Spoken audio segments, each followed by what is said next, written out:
The Sixth Sense and How to Develop It by Paul Tyner, August 1897. Present-day forecasts of humanity's future, wrought out by strictly scientific methods, point to developments no less strange than are the prophetic dreams of the poet and the novelist. Camille Flammarion, the famous French astronomer, has recently given to us a forecast of the history of the world from the present day until the final catastrophe, based, like M. Figure's deductions, on scientific facts and proceeding by scientific methods. See The End of the World from Cosmopolitan magazine, May-July 1893. Not the least interesting of the changes in the race which he traces is the development of psychic faculties dormant for perhaps millions of years, and especially an electric sense. M. Flammarion's prophecy is doubtless suggested by the fact that many individuals have already developed in some degree a sixth sense, known variously as clairvoyance, clairaudience, and psychometry. Except in confidence and among intimate friends, the individual in whom this sense has been developed is apt to be reticent regarding the fact and is generally averse to any allusions to his powers in this direction in mixed assemblages. Still, it may be asserted that there is hardly a reader of this page who is not himself or herself developed in this way in some degree, or who does not number among his or her friends one who sees or hears or feels things that are ordinarily beyond the so-called physical senses. If we are to get substantial results from the investigation of this class of phenomena, the conclusions of one accustomed to analyze emotion and experience on whatever plane it presents itself, and who brings this habit to bear on his own psychical experiences, should be taken into consideration. Many very worthy people, to be sure, insist that development of the psychic sense is an unconscious process, and one that cannot be helped, though it may be hindered by thinking or reasoning about it, that its processes are, in fact, unknowable and past finding out. Michelet well says, "No consecrated absurdity would have stood its ground in this world if the man had not silenced the objection of the child." In theology, in government, and in society, more than one iniquity has been perpetuated by this custom, now fast becoming antiquated, of smothering questions with the objection that a thing is an incomprehensible mystery reserved for man's knowledge and beyond the finite understanding, simply because the thing is not at once apparent. We should not hesitate to ask questions if we are to get answers. The desire to know the nature and the laws of phenomena, natural or supernatural, is evidence that such knowledge is obtainable. We shall develop the psychic sense most rapidly in individuals and in the race by asking questions about it. The development of this faculty, as of all other faculties, beyond a certain initial crude and uncertain stage, must be conscious and be thought about.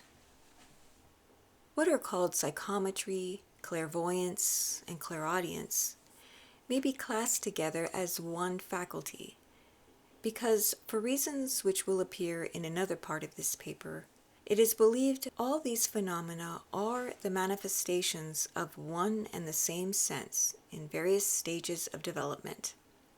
It is more than possible that the phenomena of hypnotism, telepathy, and the projection of the astral belong also to this sixth sense, and with other phases, as the spiritualists call them, are combined in its fuller development.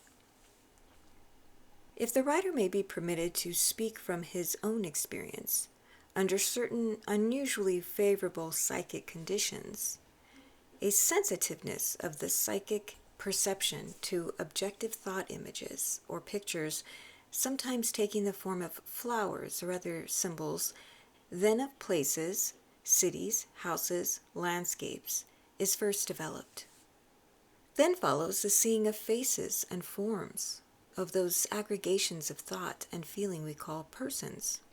Seeing these things conveys to the mind distinct and intelligent messages, much as did picture writing among the Aztecs. Describing as simply as possible what is thus seen, one seems to be thrown upon his own mental processes to interpret in words the meaning of these pictures.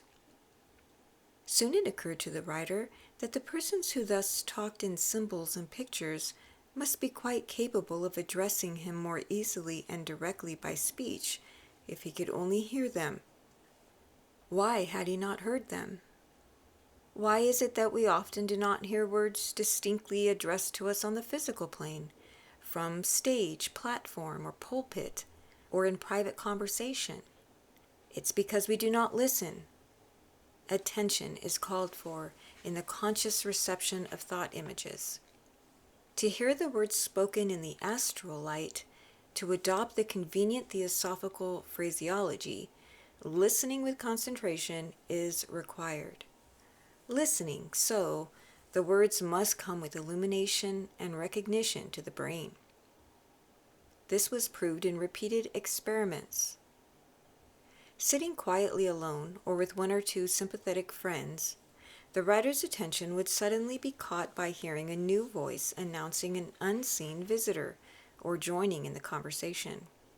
The words seemed to arouse the psychic sense more fully. The sense of presence would be followed by visual illumination, out of which appeared, vividly as in the flesh, the form and features of the ethereal visitor. Seeing, hearing, and sensing, if the word may be used to indicate a mode of perception for which we have no name, but which many people mean to express when they say they feel it all over, seem to be combined in the marvelously rapid and easy interchange of thought which followed. Often words from the astral visitor would come quickly in response to uttered or unuttered questions.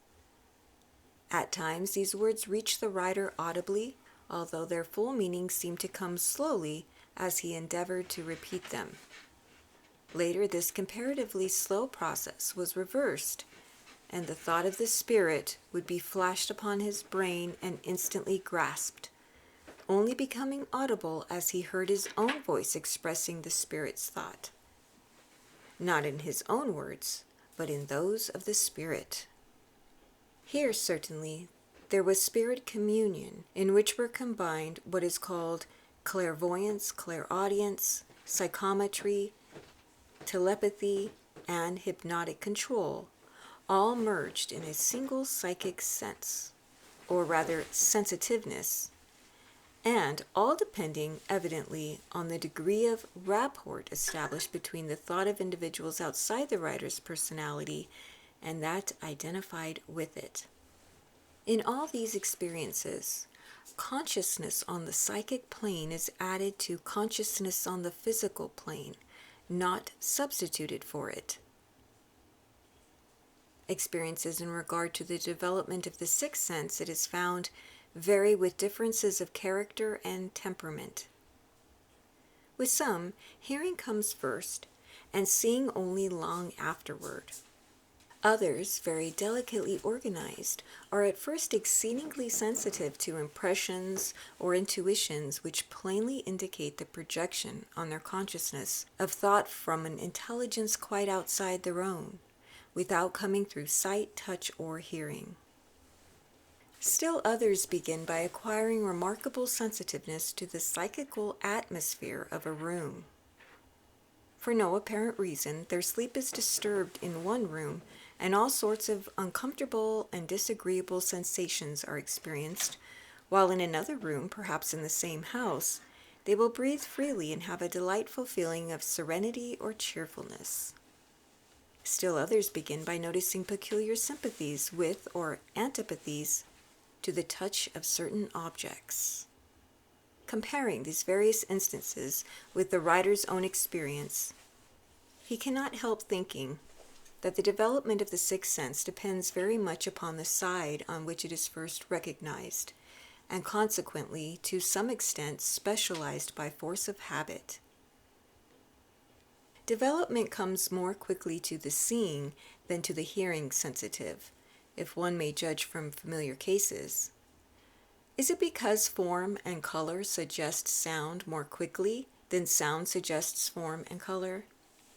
The key to the best development of the sixth sense is to be found in its psychometric side. If walls could talk, if things could speak, are exclamations often heard from people who would scout the idea if told that walls and other things do talk, if we would only listen. Yet these same people would be puzzled to account for their strange inward sense of possibility, even while making a suggestion which they outwardly consider impossible. Recently, the immense possibilities of the psychometric side of the sixth sense were suggested while witnessing a reading by a lady who enjoys a national reputation as an art critic, but whose remarkable psychic powers are hardly known outside a small circle of intimate friends. A letter in a sealed envelope was put into her hands, and she was asked to tell what she saw. It was an ordinary letter accepting an invitation to dinner from a person she had never seen or heard of in her life, and of whose very existence she was, up to that time, unconscious. The lady at once described the personal appearance of the writer of the letter exactly and in detail, outlined his character, and related many remarkable episodes in his life, bringing his history up to the thought which swayed him in writing the letter. It was proved subsequently that her description and relation were accurate in every particular. Soon afterward, an opportunity came for this writer to test for the first time his own development in this direction. A guest in the house in which he lived, of whose past personal history he knew absolutely nothing, had mislaid a small gold watch, in searching for which she manifested much anxiety, saying she would not lose it for the world, because she valued it as a keepsake. When the watch was found, this writer was suddenly impelled to request permission to hold it in his hands a moment. No sooner had his fingers closed upon the watch than he saw a man wearing a peculiar smoking cap, whose appearance was described in detail. Then the writer seemed to be taken into this individual's surroundings in the past, and described his habits, his circumstances, his manner of life, and even the furniture in his apartments, recounting a peculiar episode of his last illness. This was followed by distinct communication to the woman in the flesh from the man in the astral, with information as to his present condition, occupation, and opinions. The watch had been given to this lady by a near relative, whom she had nursed in his last illness 10 years before, who was fond of wearing the peculiar cap described, and whose appearance and character, she said, had been accurately described. This success, of course, led to further experiments in the same way. The results were varying, but sufficient to indicate that the personality, the thought, and emotions of individuals remain in the aura of articles closely associated with them. This is particularly the case with handwriting, especially in letters of an emotional character. Going beyond the perception of what might be called these photographs in the astral light, it is evident that there is a close connection between this aura, impression, reflection, or whatever one may please to call it, and the living, intelligent entity of which it is an emanation, and that through perception of the aura is attained the power of establishing rapport, and consequently communication face to face with that entity. The ego, whose astral principle is thus projected upon the psychic perception of the sensitive, may be still living in the flesh, or may have passed from the body 100 or 1,000 years before. The important point in connection with all this mode of perception, is a community of sensation between the perceived and the percipient.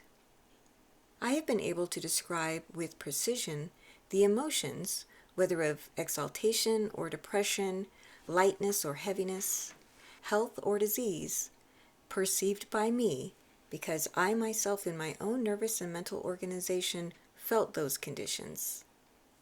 To illustrate more clearly, while recently sitting on a mountaintop veranda with a company of friends in the twilight, the writer saw in the astral a lady who was an entire stranger approach and, looking earnestly at one of the company, suddenly put a hand to her left eye. What does she mean by that? Was asked mentally. Instantly, the writer felt a dull pain in his own left eye, which was succeeded by a gradual going out of the sight until there was total blindness. This sensation was described to the company with him. One of them immediately recognized the lady as an old friend of her own, the wife of a United States senator, prominent in the history of the West, who had died about 15 years before. This lady had received an accidental injury to the left eye, which resulted in entire loss of sight. She came now to deliver to her friend an important message concerning that lady's future work in the West. The pain and blindness in the writer's eyes passed away in a few minutes and have apparently left no unpleasant effects. Anxious as the writer is to contribute what he can to the elucidation of this class of occult phenomena, he has been exceedingly reluctant to make his paper personal in so large a degree. But this is inevitable if he is to make it plain that he speaks from individual experience and not from information obtained at second hand. Like Mrs. Underwood, whose interesting experiences in regard to her writing under the control of invisible intelligences were related in the arena some time ago, the present writer has been for years as much an agnostic to all spiritualistic phenomena as might be expected of an Orthodox churchman. So far from desiring notoriety in regard to his own psychic experiences, he has sedulously avoided mentioning them, and not half a dozen persons outside of his own family have hitherto known anything of them. It has been said that psychometry is regarded as the key to the development, on rational lines, of the sixth sense. Psychometry itself seems to be a development on the psychic side of that physical sense, which is at once the finest, the most subtle, the most comprehensive, and the most neglected of all the five senses, the sense of touch.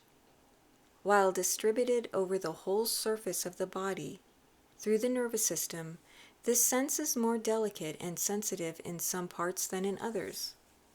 The marvelous possibilities of its development in the hands are shown in the cases of expert silk buyers and of coin handlers.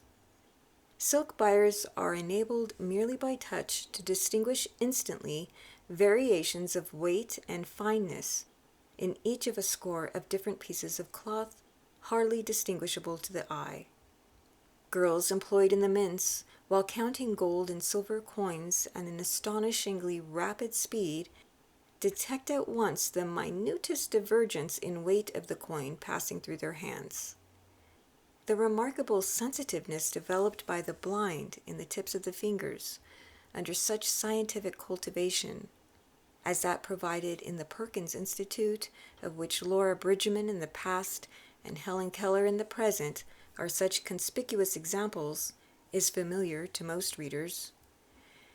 It may not be so generally known that recent post-mortem examinations of the bodies of the blind reveal the fact that in the nerves at the ends of the fingers, well-defined cells of gray matter had formed, identical in substance and in cell formation with the gray matter of the brain. What does this show? If brain and nerves are practically identical, is it not plain that instead of being confined to the cavity of the skull, there is not any part of the surface of the body that can be touched by a pin's point without pricking the brain? Given proper development by recognition and use, May not a sensation including all the sensations generally received through the other physical organs of sense be received through the touch at the tips of the fingers? If this is so, a man can think at the tips of the fingers. The truth is that a man thinks not in his head alone, but all over his body, and especially in great nerve centers, like the solar plexus, and in the nerve ends of the palms of the hands and the soles of the feet. The coming man will assuredly perceive and think in every part, from his head down to his feet. Need I suggest the importance of remembering in this connection how much in our modern life is conveyed by the hand clasp or the deep delight that comes to lovers in caressing touches? It is through the emotional life that consciousness is led from the physical to the psychic plane of sensation. In psychometrizing, one is first brought through the sense of physical touch, apparently, into a vivid perception of an aura or atmosphere surrounding the object. Every individual and every distinct object, animate or inanimate, is surrounded by an aura of its own, just as the Earth and every other planet has its surrounding atmosphere. In this aura, as in a mirror, the sensitive sees reflected the history of the object, its significance in connection with the emotions, and such other associations with the personalities of its possessors, of the life and experience of which it formed a part, as he may bring himself in rapport with. As already noted, all this is not only perceived objectively, but is also sensed subjectively. The sensitive seems to merge his own personality in the aura of the object, and in his own person feels the pains and pleasures he describes. The fact of this community of sensation and its general recognition as a leading feature in the phenomena of psychometry, mind reading, thought transference, and hypnotism bring us to a consideration of that force or agent surrounding and interpenetrating the physical body through which thought and sensation are transmitted. Nearly 2 years ago, Dr. R. Osgood Mason published a suggestive study of a series of well-authenticated hypnotic experiments in which he advanced the opinion that the chief agent in this and in a large class of other occult phenomena is a certain vibratory medium. This hypothetical medium he compared to the atmosphere, in its quality as a transmitter of light, sound, and smell, but far exceeding that medium in sensitiveness. He says, quote, "In its widest sense, this force, by whatever name it may be known, is the medium of influence, which manifests itself throughout the world of organic life, from the simple cell to reasoning man, from diatom to prince, philosopher, or poet. The medium through which qualities are perceived, opinions formed, and loves established, independent of knowledge gained by ordinary sense perceptions, or any process of reasoning, the medium of intuition." End quote.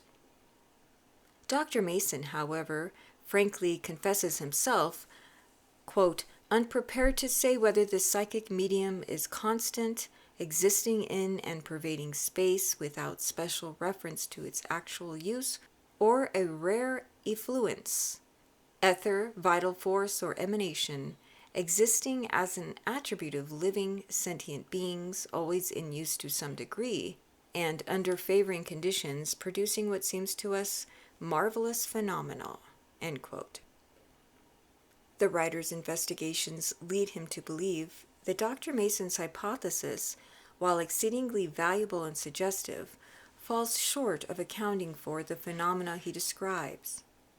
Neither a universal ether, constant and pervading all space, nor a rare effluence, existing as an attribute of living sentient beings, will alone account for thought transference, clairvoyance, psychometry, or hypnotism, to use many names for the one process of psychic perception. As has been shown, this perception depends, more than aught else, on that degree of rapport which we can only designate by the entirely inadequate term community of sensation. It is plain that these phenomena depend absolutely on both the universal ether as a medium and the emanation from sentient living beings as a force, working upon that medium, as the painter works in colors or the sculptor in stone. We have two good English and all-sufficient words for that personal force and for its operation.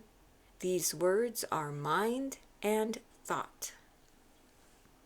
It is impossible to conceive of a universe without mind, for no matter is so crude that it's not the expression of mind, the result of thought, in some degree. But we can imagine a universe void of man, void of living sentient beings, just as we can imagine the desolation of the desert of Sahara, and comprehend that, with no ear to hear, it must be soundless, or as we may imagine the depths of interstellar space, and know that with no planetary atmosphere to retract the light of suns and stars, there must be blackest darkness. In an uninhabited universe, a universe filled simply with the primitive universal ether, there would be mind, but it would be the expression of the negative thought of mind, the sculptor's stone waiting in the quarry, the painter's pigments still on the palette. So for all purposes of demonstration, we may be permitted to distinguish mind from matter as the force itself, distinct from the medium in and through which it operates. The next question is, how does this individual thought operate on the universal ether? To answer this question completely will be to unlock the mystery of the ages. The mystery will be unlocked someday, as surely as the North Pole will be reached. Simply as the faintest suggestion born out of the fleeting glimpses of illuminated teaching that have so far penetrated to the writer's consciousness, he ventures to present for the benefit of brother explorers some of the landmarks already noted in pursuing this line of investigation. The facts cited in regard to psychical phenomena seem to indicate that there is a certain quality or condition in the universal ether only to be perceived by the development of a conscious perception and sensation of the same quality or condition in the constitution of the individual, of which constitution that universal ether must form the substance. That this quality is not discoverable by mechanical processes must be apparent, since in its very nature it transcends matter, in the ordinary sense of the word, and is beyond or outside the realm of physical perception.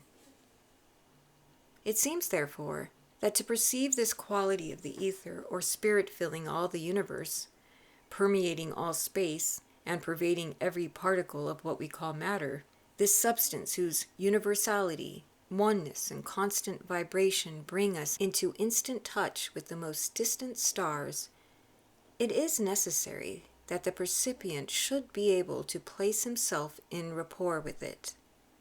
The clearness and fullness of his perception will be in exact proportion to the completeness with which he succeeds in attaining this state of consciousness.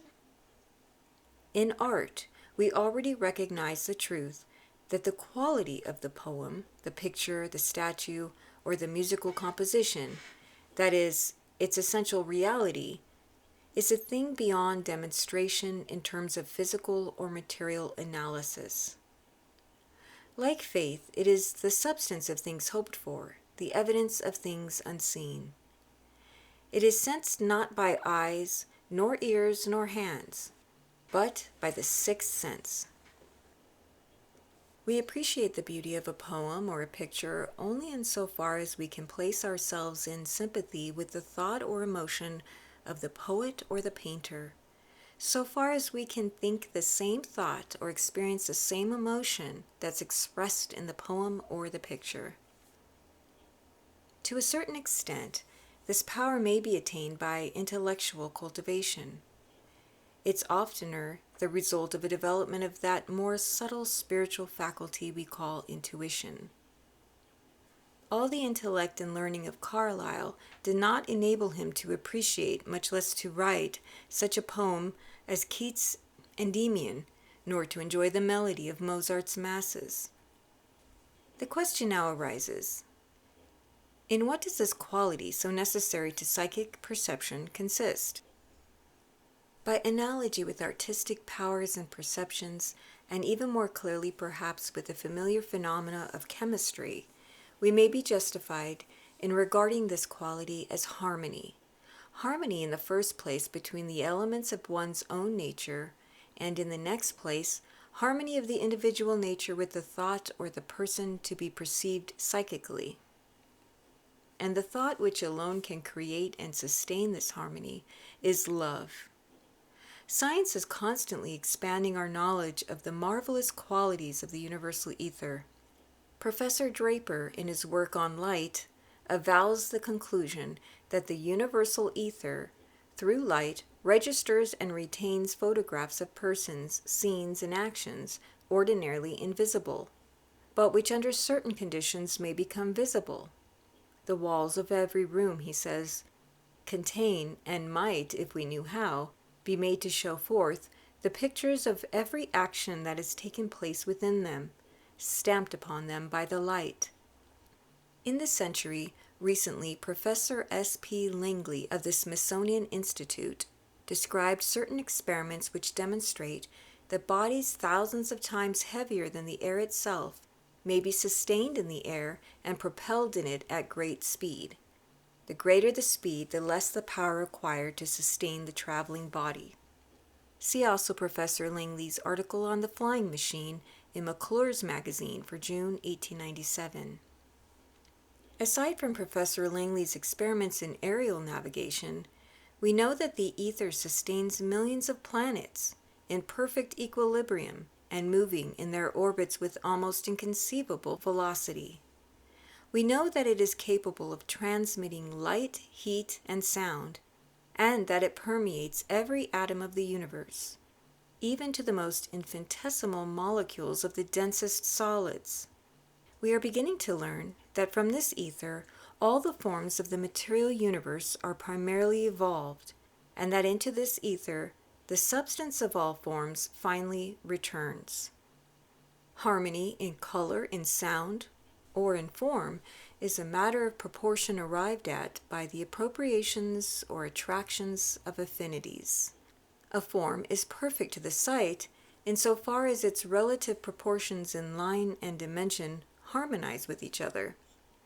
The perfection of every living organism depends on the harmony of its vibrations. We know that all consciousness on the physical plane comes to us in waves, vibrations, whether of sound or light, heat or cold. We know, too, that these vibrations vary almost infinitely in rapidity, and that as a certain rapidity of vibration in the light waves produces red and another green, yellow or other shades, so as a greater or less rapidity of vibration in the sound waves causes the different notes in music.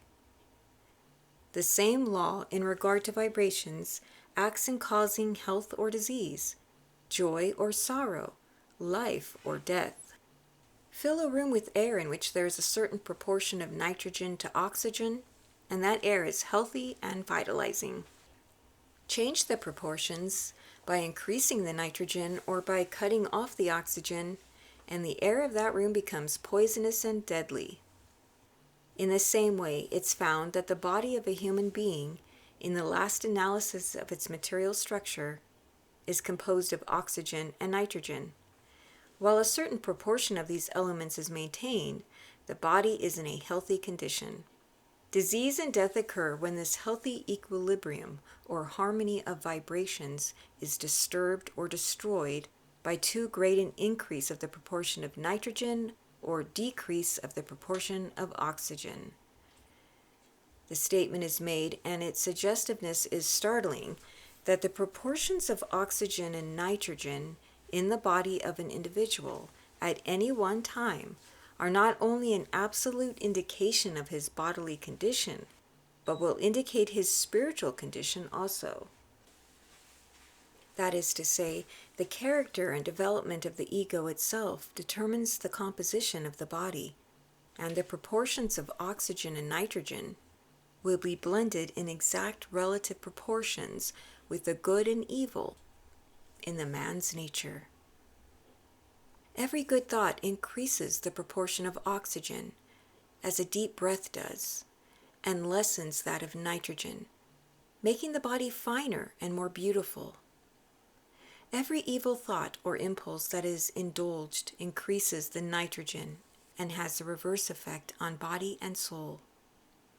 Everyone knows how true it is that debauchery, sensuality, anger, and avarice leave their marks on the face and in the figure of man and woman, in a plainly perceptible coarsening of the outward appearance, making it accord with the true inner nature of the person. This coarsening of the form, the texture, and the color are the indications of an actual change of material proportions in the system, corresponding to the changes in the spiritual or inner man. Yet on reflection, it will seem as natural that the quality of the soul should determine the quality of the body, as that the thought of the painter, rather than the size of his canvas or the quantity of his colors, should determine the quality of his picture. Long ago, Spencer in his Faerie Queene voiced this truth, quote, "For of the soul the body form doth take, for soul is form, and doth the body make." End quote. It may seem unfair to adjudge as bad all who are uncomely or deformed, or to consider a handsome man or woman as necessarily good. It must be remembered, though, that no form is final or fixed. Every form is subject constantly to the action of thought.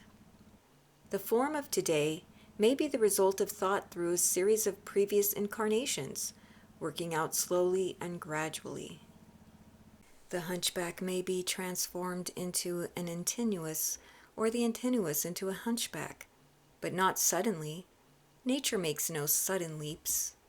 The possibility of descent in the spiral progress of the soul continues even to the gates of paradise, as the possibility of ascent through regeneration and reincarnation is open even to the soul that has sunk into the depths of hell.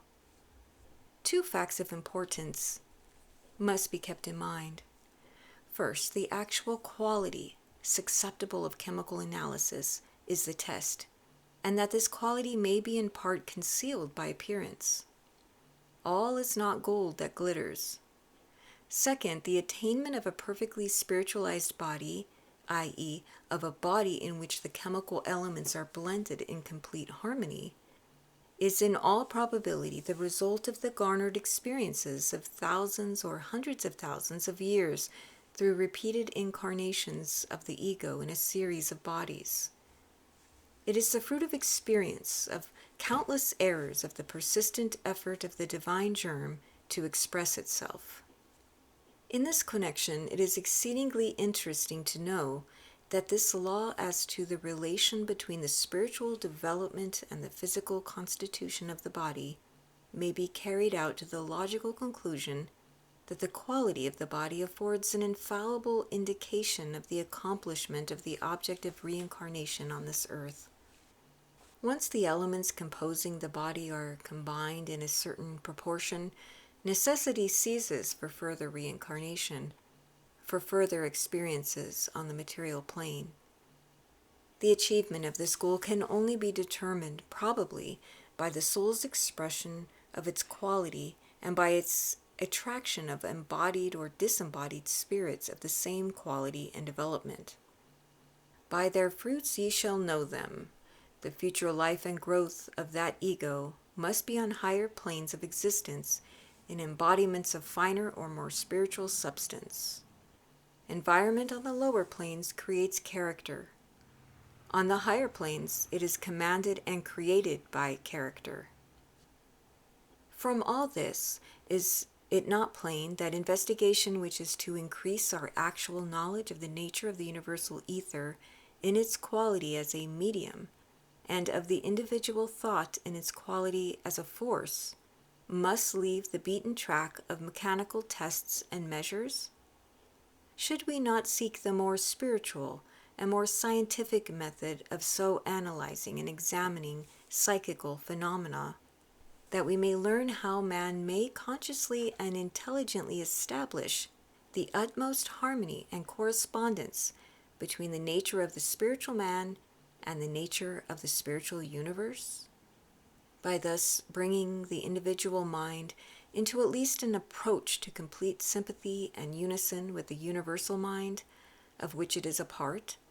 Man will surely be enabled to lift the veil of sensory illusion in greater and greater degree.